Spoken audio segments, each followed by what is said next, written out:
Hello, I'm Zan, and it's Monday here on Diary of a Gender Fluid. So last week I made a video that ended up being really long, so I split it into two. Part 1 came last week, here's part 2, but I also want to add a few things real quick before I go back and show you the video. There's one thing I forgot to mention, and that's protesters. There's often a lot of protesters at college campuses. We have this guy named Brother Jed. He's in this cult that goes around and goes from school to school telling everybody that they're going to hell. And last year we put up a bunch of pride flags behind him since, he has freedom of speech. He's allowed to be there. He can't be arrested for telling us that we're going to hell. But he just stands there with his sign that says you're going to hell and yells about how all gay people are perverts and how premarital hand-holding will send you to hell and a bunch of other stuff that doesn't make any sense. So you have to be careful for people like that. Don't take them too seriously. Just keep walking. When people try to hand me Bibles on the street, I just keep walking. When people are holding posters with really gruesome images to spread lies and try to make you afraid of things, just really, you need to ignore them. Although my friends and I don't always ignore them. Like, if we see somebody preaching hate against the queer community, we'll pair up so that everybody is like same-sex people holding hands, and then we'll just like hold up our heads and walk right past them and look at the look on their face. It's kind of a good time, but don't let them get to you. That's important. Something else I forgot to mention before is there's great things about being queer at college, especially if you join your queer club. Like in high school they call it GSA, here in college they call it different things. It's really great being able to join a community of like-minded people who are like you and understand things about you that other people just can't. They experience the same kind of oppression as you, and they make great friends to be able to talk to about anything, It's great to have other queer people to go to talk. So I've made most of my friends at college at my queer club. I would definitely recommend joining your college queer club, even if, you're afraid to be there. I was terrified at first. I walked in, I was silent for a semester, but now I'm best friends with everybody there. It's a great time to get to know people, and I would 100% recommend it. Alright, now back to what I was saying last week. So you're going to see my hair color change.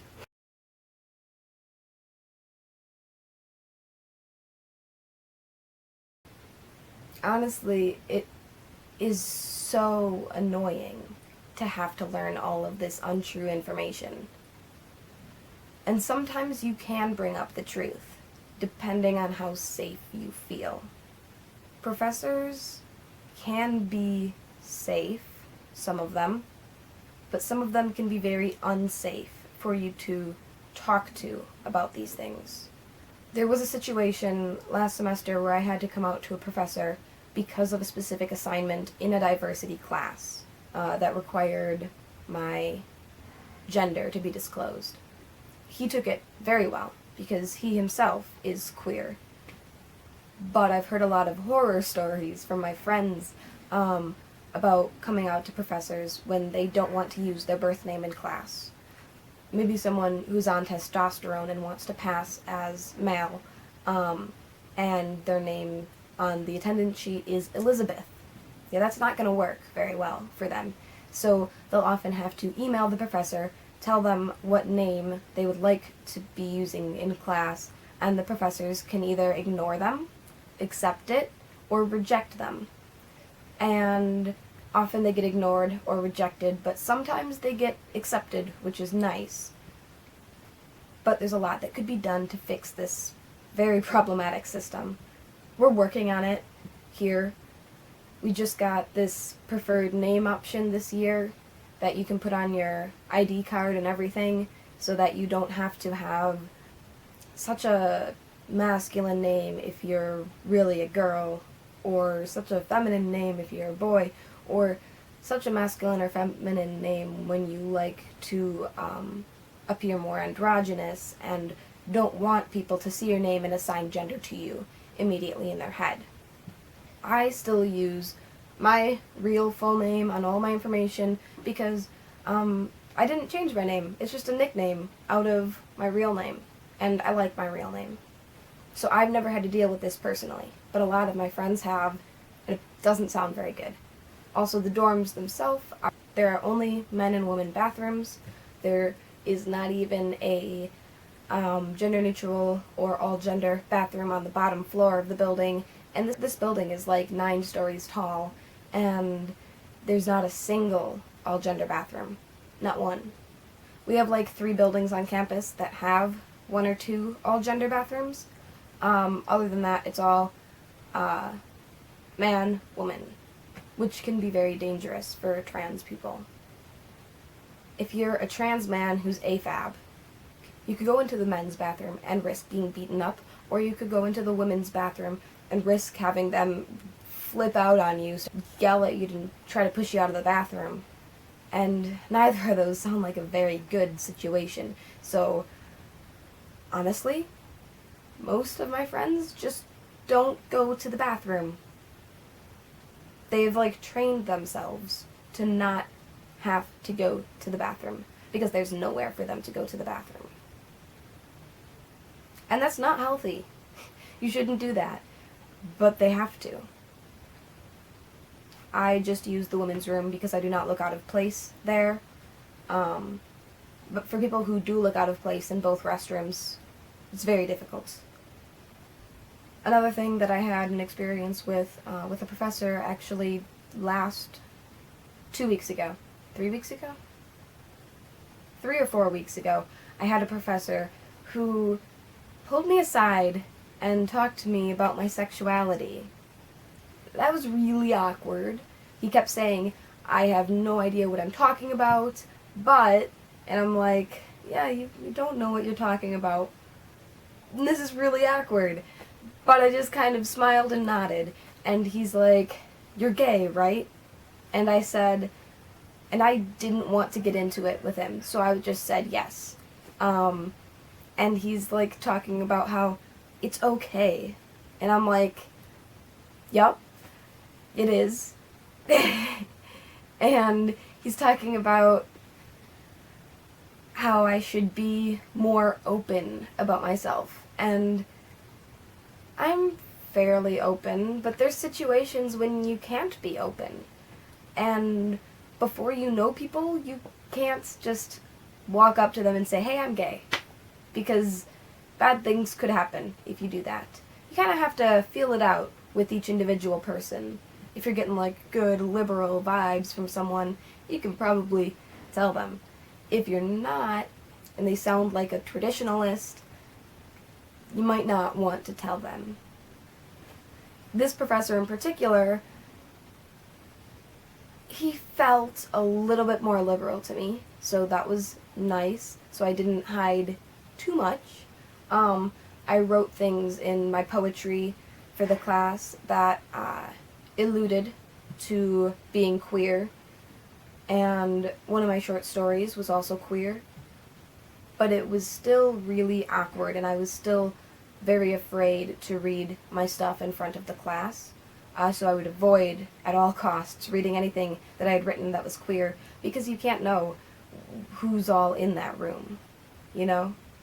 And I felt mostly safe, but mostly safe is not 100% safe. So you really have to judge whether or not you think you're in a safe place to talk about it. Because doing assignments in a way that you care about them is great. So being able to like add queer issues into what you're studying at university can be wonderful. It is great. I've given speeches about queer youth homelessness. I've written papers about similar topics. I've written poetry and stories that are queer, and it's always very exciting to do the research, instead of just researching something you don't really know or care about. Right now I'm in a class where my research paper has to be something that I really care about. He keeps emphasizing this point. It has to be something that is important to you.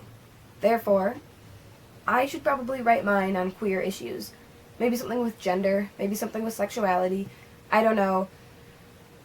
And it's a bit scary every time, but if you're able to get past the initial, ooh, can I really do that?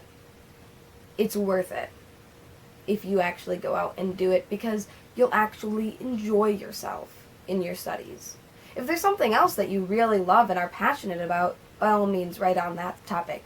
But obviously, because I'm on this YouTube channel here, I'm pretty passionate about queer issues. Therefore, when they ask to write what I'm passionate about, I often find myself writing about queer issues. There's a lot of other things I'm passionate about as well, but this is something that I experience on a daily basis, and therefore it's often one of the things that is just floating around in my mind. So it makes sense that it's something that I talk about and write about. Basically, being able to queer your education is really fun. If you can get an LGBTQIA+ certificate at your school, that's great. I can get one here. I can take queer classes, classes on queer theory and queer politics and queer biology, but you have to be careful still when you have this kind of stuff, because some of these instructors aren't as educated as they should be on the queer aspect of the biology, for example. Yeah, I think that's everything I have to say today on being queer at university. I'm Zan, and I'll see you next Monday.